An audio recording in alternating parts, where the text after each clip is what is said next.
Hello and welcome to another update video about Polkadot. I want to start in the daily time frame, and it's really a frustrating price range in which the price is currently moving. You see the price rallied quite substantially in November, and since then it's just been correcting. It hasn't even responded well to the support area for wave 4, indicating the wave pattern might change. Many of these legacy coins show some weakness in their current wave 4s, and I mean, we're still holding support. The price is currently 590. 570 is support for a wave 4. In a diagonal, it's already quite an extended wave 4. It's still valid, but it's very deep. So it opens the door to alternative interpretations. It's still a valid wave 4, and wave 4s can be deep in diagonals, right? But it opens the door to other interpretations, but it's not very clear because the rally was in 3 waves only.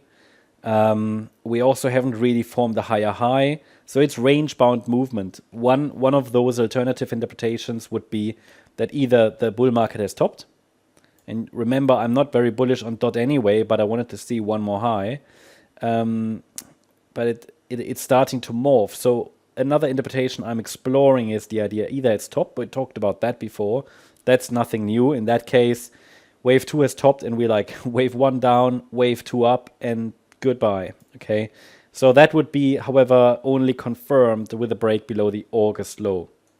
It's currently not preferred.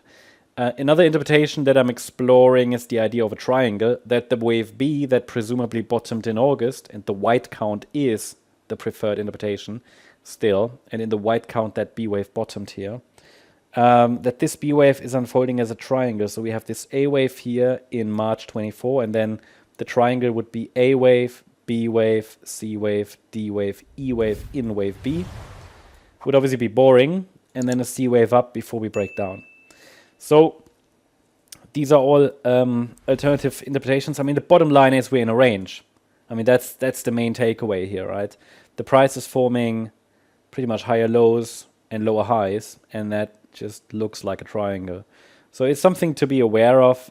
It's not a clearly bullish chart. We talked about it. I still would like to keep the door open for higher prices, at least for a test of the 1230 level, 1390 or 1650, which would be like ideal for this wave 5 there, of wave C, of 2.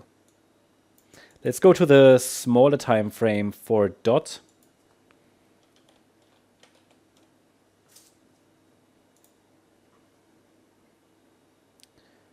So here you can see how the price today broke briefly, just briefly, below key support, but it's recovering.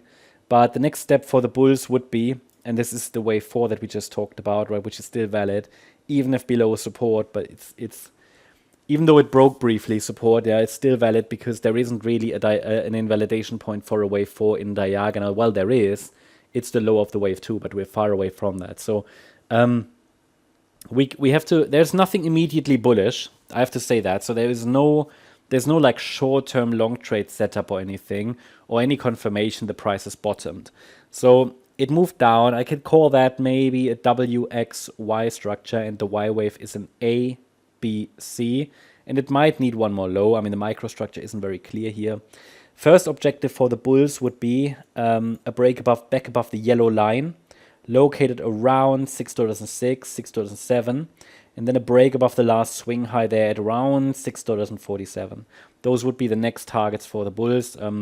I don't have a clear bullish setup at the moment, so it's a waiting game, and I'm still watching for higher, okay, but I would take a setup or something. This is just, we're just in a range, right? So it hasn't really responded to this area, to this support area, as I wanted it. So it indicates more weakness than expected, even though I'm not watching for all-time highs, but still a bit more weakness than expected. So just waiting for a bit of evidence that there is a low, and it's not at the moment there. Therefore, immediate downside pressure is high, especially as long as the market is below the last high at $6. Yeah, $6. Let's call it 650. That's the update about DOT. Hope you liked the update. If you did, please hit the like button, leave a comment and subscribe. And if you really like the content, then please check out the channel membership. Also, make sure that you follow us on Instagram and Twitter for additional content. Thanks a lot for watching. Bye-bye.